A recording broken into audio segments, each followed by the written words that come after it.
Welcome to the Living the Dream podcast with Curveball. If you believe, you can achieve.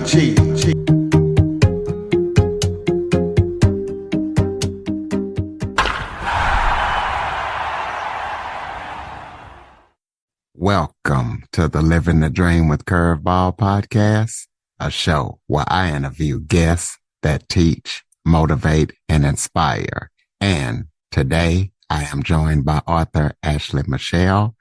Ashley has a unique story, and she's going to be talking about how she is using it to help others.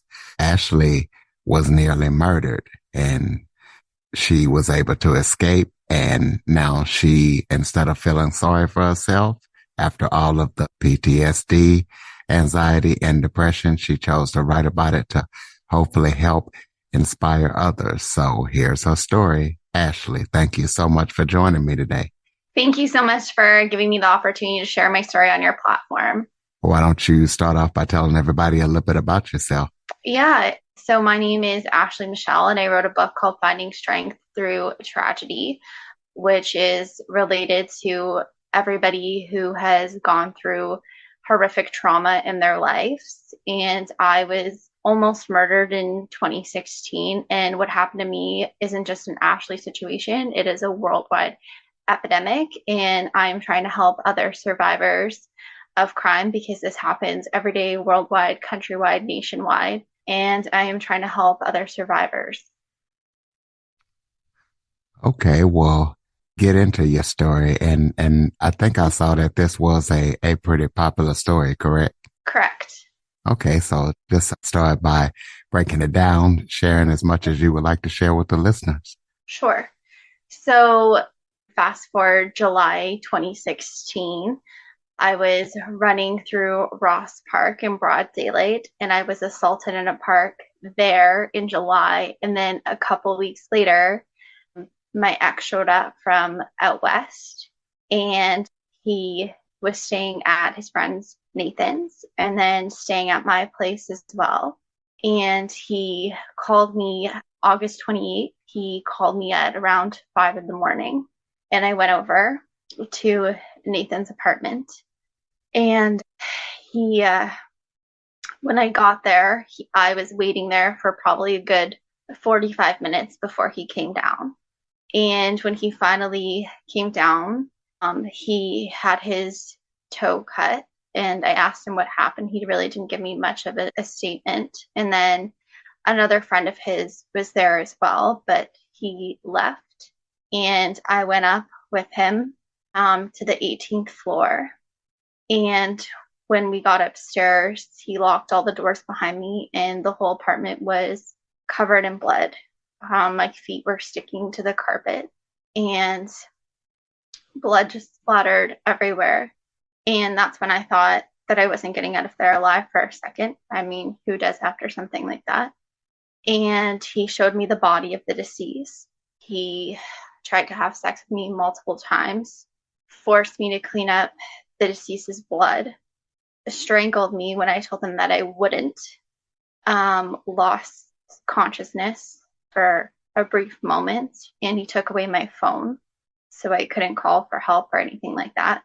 He kept wanting me to go to the balcony, but I kept refusing not to go.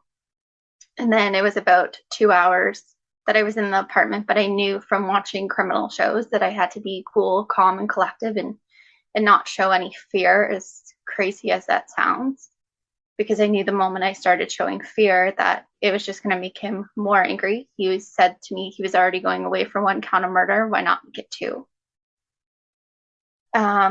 And then after 2 hours of being in the apartment, he went to the washroom, and I ran down 18 flights of stairs, ran to a convenience store, which he didn't let me use the phone inside the store. He kept insisting I use the payphone. Waited there till 911 arrived, till the police arrived. And when they did, I was approached by a female officer and a male officer. I was read my rights at the time because they didn't know the situation. And then I was taken to the police station where I was given the option to leave or to give a statement. And of course, I wanted justice to be served for the deceased. So I gave a statement. The first thing police said to me isn't actually what happened. They asked me to make them a promise that I wouldn't turn to the streets for drugs, prostitution, alcohol, etc. I guess so many survivors of crime end up turning to the streets because they think that that's their coping method. So now when I see somebody shooting up on the streets, I don't ask myself why not. I ask myself what horrific trauma did they go through to lead them down that path. And that's why I have a website called ashleyinspires.com. That's why I have a YouTube channel.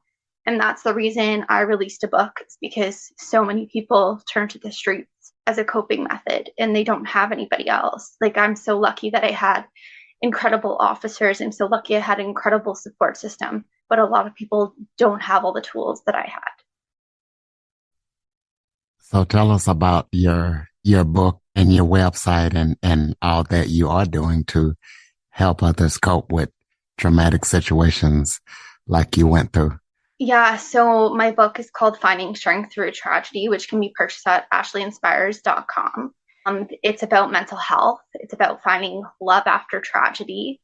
It focuses on PTSD, anxiety, and depression. It focuses on that we don't really know what strength is until we're forced to come face to face with it. It talks about who I am today. It talks about the court process, which was horrific in itself because you're only told so much. And in 2018 was the actual trial. And in the trial, there was so much that brand new information that came to light that I had absolutely no idea about. So it was very overwhelming. It was like going through the trauma all over again. And also have a YouTube channel about videos that focus on depression, PTSD, anxiety, domestic violence, all of the above. Because like I said before, what I went through is not just an Ashley situation, but it's an everyday occurrence. And I was blessed and fortunate enough to make it out alive, but other people aren't so lucky, or other people don't want to come forward as witnesses. But I believe in justice being served. So what actually happened in the trial? What happened to this person that did the murder? And do you know why he did it? I don't think we'll ever truly know why he did it. I mean, he's a pathological liar. There was really no remorse on his part. He will be eligible for full parole in 2030, which just sickens me. And I don't feel like the justice system is called the justice system. That's another reason I'm trying to, fight the fight as much as I can. I don't think that it's fair that, he'll be out of jail, but the deceased will never be able to get married. The deceased will never be able to have kids. The deceased will never be able to get another job. But the person that did this horrific act will be able to get out of jail and live a life. Like, I don't know where our justice is in that. So that's something that I struggle with to this day. Besides the officers, what are some of the other things that you did to make it through the Well, situation? actually today I wrote a blog on mental health and how to overcome it. And if you have anybody in your life that is currently struggling, the things that you can do. And so something as simple as like getting off the couch to, shower or to brush your teeth was a struggle because I mean, who wants to get up and live their life after such horrific trauma? Like, it's hard just to do anything. It's hard to sleep. It's hard to eat. It's hard to just take step by step. But at some point, you got to get to living your life again because what kind of justice is being served if you're not living your life with purpose and value, right? So I knew for myself that I had a strong support team that literally got me through it.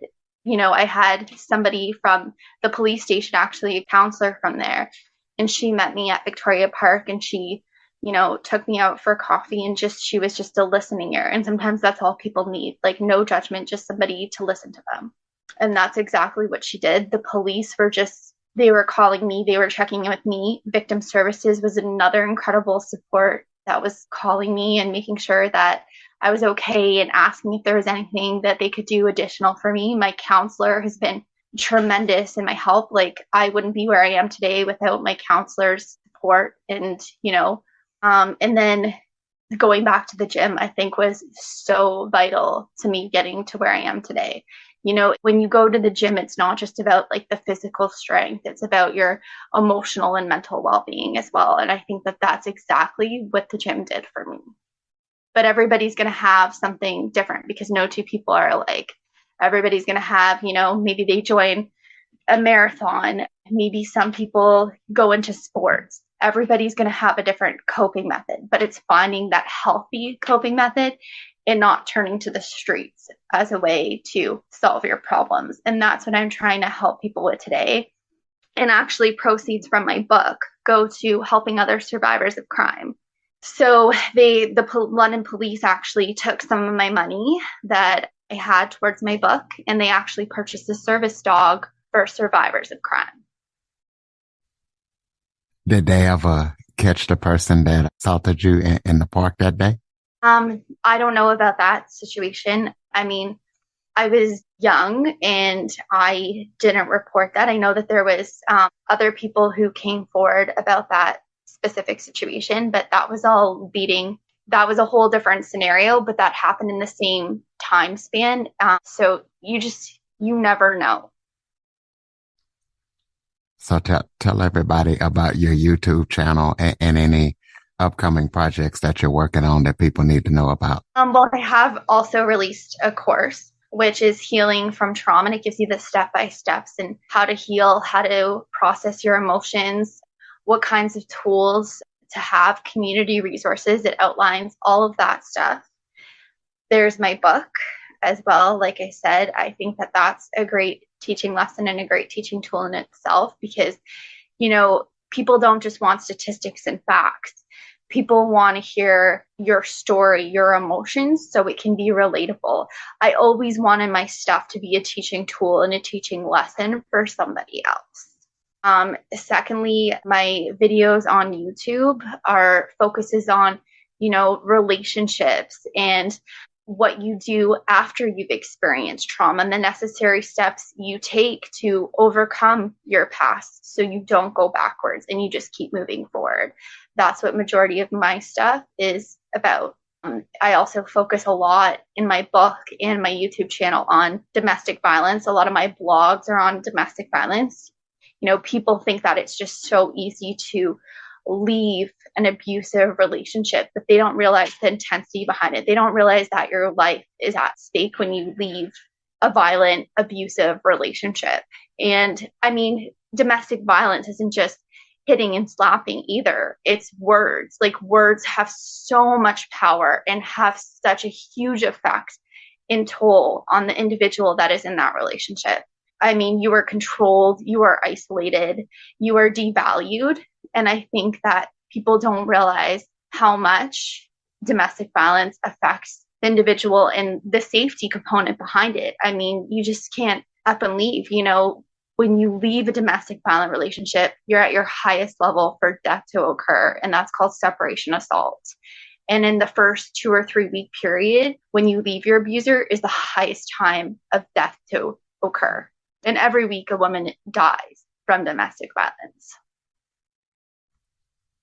Well, give out your contact information so people can keep up with everything that you're up to. Yeah, so I have my Facebook page, which is Finding Strength Through Tragedy. I also have a Facebook page, Ashley Inspires.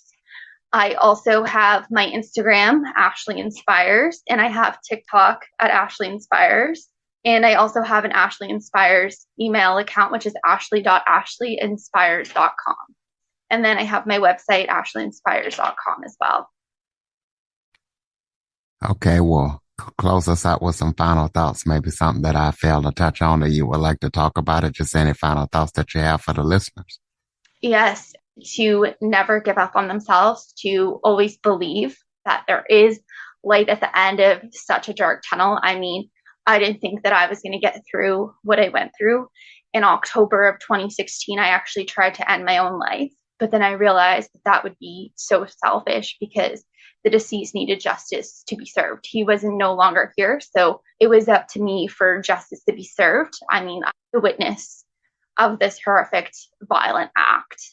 And now I'm just trying to help inspire other people and help them heal from such horrific trauma, because I don't want anyone to think that the streets is the way out, is the final solution. You know, I'm so lucky and I'm so grateful to have such an amazing, supportive team behind me. But so many people don't get that experience or don't get that opportunity. So they think their only way out is to turn to the streets. And that's something that I want to help people turn away from. And I actually had a family reach out to me from the States, and he was a witness in a homicide. And so I actually spoke with his mom and I gave her different community resources that she could use. And she was just really appreciative. And again, all she needed was a listening ear and someone to vent to, someone that understood what her son was going through. And I think talking about things, getting things out in the open is how you rebuild yourself again. How you're able to get healthy again is by, you know, feeling every feeling that you need to feel and not hiding from your emotions. Because when you hide from your emotions, you're not healing. You're only creating a destructive path for yourself. And why do that? What kind of life is that? You know, you want to live a life full of value and purpose, and you want to be on a mission to one day hopefully share your story like I have, to be that inspiration, to be that guidance of hope and support to somebody else. Ladies and gentlemen, AshleyInspires.com. If you know anybody that's going through any kind of trauma, please be sure to follow, rate, review, and let them hear this episode. Ashley has an amazing story, and she's doing all that she can to help others. If you enjoy this podcast or this episode, please be sure to tell a friend. Ashley, thank you so much for joining me today. Thank you so much for having me on your podcast today. I really appreciate it. And thank you for doing this podcast and giving people the opportunity to share their stories, because I think that that is how you heal. For more information on the Living the Dream podcast, visit www.djcurveball.com. Until next time, stay focused on living the dream.